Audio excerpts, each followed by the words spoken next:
그래서 지금까지 IRP랑 연금저축이 어떤 차이가 있고, 내가 연말정산 때 혜택을 얼만큼 받을 수가 있고, 그리고 내가 이 혜택을 받았지만 그 조건을 충족하지 못해서 중간에 혹시 돈을 빼게 되면 어떤 단점들이 있는지 이렇게 알아봤습니다.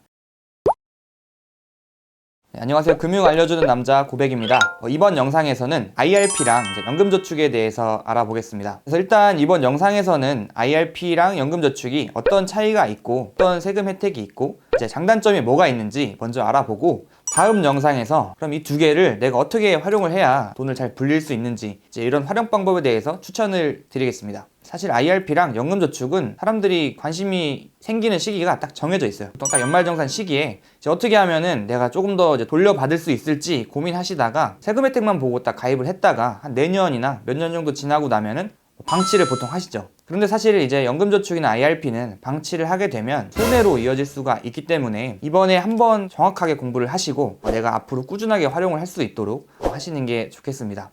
그래서 IRP랑 연금저축이 사실은 굉장히 좀 비슷해요. 혜택이랑 기능들이 되게 비슷하기 때문에 똑같은 게 아니냐 이렇게 혼동을 하시는 경우들이 있는데, 사실 이게 뿌리 자체는 좀 다르거든요. IRP는 퇴직연금 중 한 종류고, 연금저축 같은 경우에는 개인이 이렇게 노후를 준비하는 이런 상품이라서, IRP 같은 경우에는 회사에서 가입하는 DB형 아니면 DC형 이런 퇴직연금 외에 내가 좀 노후가 준비가 필요한 것 같다, 그래서 퇴직연금으로 준비를 하고 싶다, 이런 경우에 활용할 수 있는 상품입니다. 따라서 퇴직금이 있는 분들, 그러니까 소득이 있는 직장인이나 자영업자 아니면 공무원 이런 분들만 가입을 할 수가 있겠죠. 그리고 연금저축 같은 경우에는 노후를 위해서 개인이 그냥 자율적으로 준비를 하는 상품이기 때문에 내 돈을 넣어서 연금을 준비한다고 보시면 될 것 같아요. 그런데 연금이란 이런 상품들이 지금까지 총 3번의 제도 변화가 있었거든요. 그래서 현재 우리가 활용할 수 있는 연금저축은 2013년도에 도입이 되어서 가입할 수 있는 나이의 제한도 없고 5년 이상만 내가 꾸준히 붓고 나면 연금으로 받을 수 있는 이런 상품입니다. 그래서 퇴직연금 IRP랑 다르게 가입할 수 있는 연령의 제한이 없기 때문에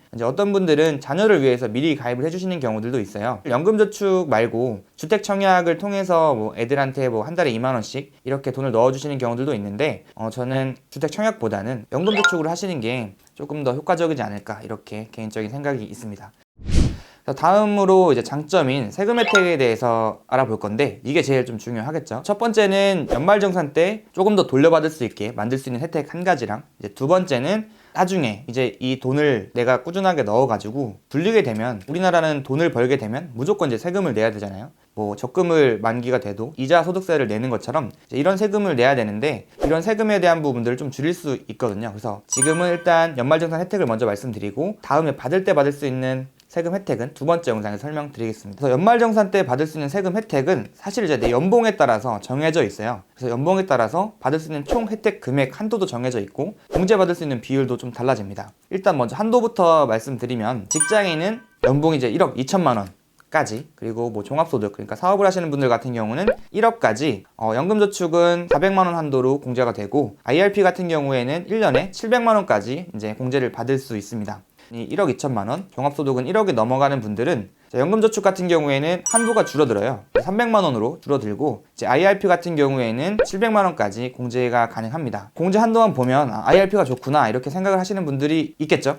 그런 분들은 꼭 두 번째 영상 꼭 보셔야 됩니다. 한도는 이렇게 되고, 그러면 그 한도 내에서 내가 몇 %의 비율로 공제를 받을 수 있는지 보면, 세액공제 비율은 IRP랑 연금저축이 동일하게 연봉 조건 딱 하나밖에 없거든요. 그래서 연봉 조건은 5,500만 원, 종합소득, 그러니까 사업하시는 분들은 4천만 원 기준으로 그 이하면은 16.5%, 그리고 넘어가면 13.2%를 공제받을 수 있겠죠. 그래서 보통 은행이나 증권사나 보험사나 아니면 인터넷을 통해서 광고를 보면 400만 원 넣으면 66만 원 돌려받을 수 있다, 아니면 700만 원 넣으면 110만 원 정도 돌려받을 수 있다라고 얘기를 하는 게, 총 받을 수 있는 한도 곱하기 이 비율을 통해서 결정이 된 금액입니다. 본인 명의로 된 것들만 가입을 해서 혜택을 받을 수가 있어요. 맞벌이가 아닌 분들은 배우자 명의로 가입을 해가지고 공제 한도를 늘리려고 생각을 하실 수도 있겠지만, 사실은 이거는 가입한 직장인 근로자 본인만 받을 수 있기 때문에 이걸 좀 기억을 해주셔야겠습니다. 그럼 단점도 알아야 내가 장단점을 비교해보고 정확하게 결정을 할 수 있겠죠.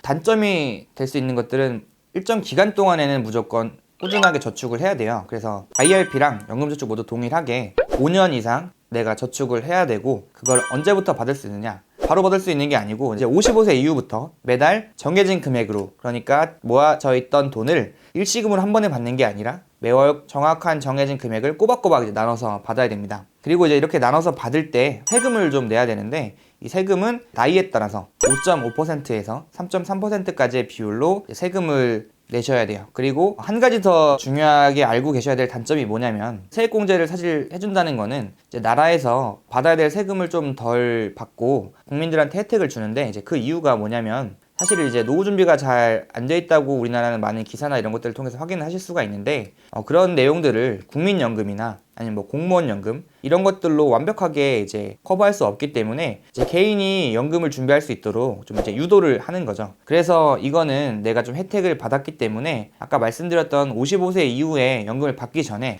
내가 혹시나 돈이 필요해서 중간에 해지를 하게 되면 다시 반납을 해야 돼요. 근데 그 반납을 혜택을 받았던 금액에 대해서 이제 아까는 뭐 연봉이나 소득 기준에 따라서 내가 공제받을 수 있는 비율이 많을 수도 있고 적을 수도 있었는데, 이렇게 돌려내는 거는 사실 연봉이랑 상관이 없어요. 그래서 내가 연말정산 혜택을 잘 받았다가 갑자기 뭐 돈을 더 돌려내야 된다. 그런데 공제 받았던 비율보다 더 반납해야 되는 비율이 커지면은 손해를 좀 볼 수가 있겠죠. 사실 이제 아예 중도 인출이 불가능한 건 아니고 몇 가지 중도 인출할 수 있는 이제 조건들이 사실 정해져 있어요. 그러니까 연금저축 같은 경우에는 의료 목적, 내가 이제 치료를 받아야 되는 경우나 아니면 뭐 천재지변 같은 거, 대통령령으로 정해진 사유에 한해서는 이제 중도 인출을 할 수가 있고, IRP 같은 경우에는 이제 집이 없는 분들이 내 명의로 뭐 집을 사거나 아니면 뭐 전세 자금이 필요하거나, 또 이제 본인이나 아니면 이제 가족들이 6개월 이상 뭐 장기간 치료를 받아야 되는 경우나, 아니면 내가 이제 회사를 다니다가 뭐 개인 회생하거나 파산을 하게 되면 이제 중도 인출이 가능합니다. 근데 이제 처음부터 제가 중도 인출에 대해서 말씀을 잘 안 드리려고 하는 이유가, 어쨌든 이거는 내 자산 중에 하나고 연금 목적이기 때문에 꾸준하게 계속 저축을 이어가는 게 중요하거든요. 이거를 그냥 연금 목적이 아니라 연말정산 목적으로 많이 돌려받고 싶어서 과하게 가입하게 되면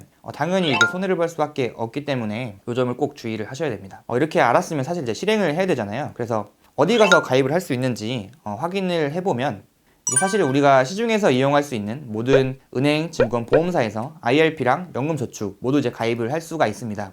근데 이제 은행 같은 경우에는 예전에 연금저축을 연금저축 신탁이라는 이름으로 판매를 했었는데 2017년 12월 29일부터 판매를 이제 종료를 해서 은행에서는 이제 IRP만 딱 가입을 할 수 있습니다.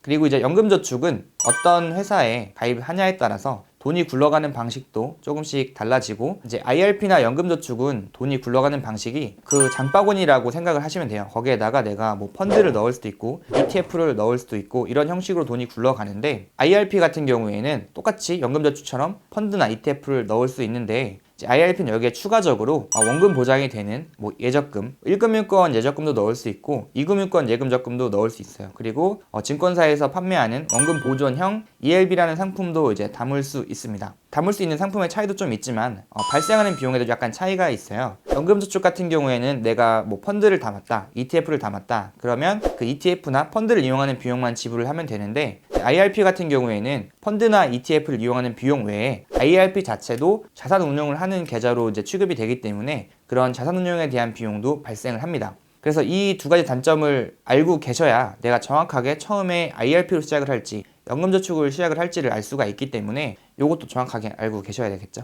그래서 지금까지 IRP랑 연금저축이 어떤 차이가 있고, 내가 연말정산 때 혜택을 얼만큼 받을 수가 있고, 이 혜택을 주는 이유는 무엇인지, 그리고 내가 이 혜택을 받았지만 그 조건을 충족하지 못해서 중간에 혹시 돈을 빼게 되면 어떤 단점들이 있는지 이렇게 알아봤습니다. 그래서 사실 이제 IRP나 연금저축은 뭐 가입하는 사람의 의지랑 상관없이 처음부터 그냥 목적이 딱 연금 이렇게 정해져 있기 때문에 중간에 해지를 하거나 이렇게 된다면 분명히 손해를 볼 수가 있어요. 그리고 처음부터 내가 어떻게 시작을 해서 어떻게 활용을 하고 매월 얼마를 넣느냐에 따라서 그 혜택을 잘 활용할 수 있냐, 아니면 내가 유지를 못해가지고 손해를 보고 다시는 여기에 손을 대지 않느냐, 이렇게 차이가 있거든요. 그래서 이 목적에 대해서 정확하게 알고 이제 가입을 하셨으면 좋겠습니다. 그래서 지금까지 영상을 보셨으면 꼭 두 번째 영상에서 내가 어떻게 활용을 하면 되는지 확인을 하시면 좋겠습니다. 그래서 지금까지 영상이 도움이 되셨으면 이제 구독과 좋아요 꼭 부탁드리겠습니다. 감사합니다.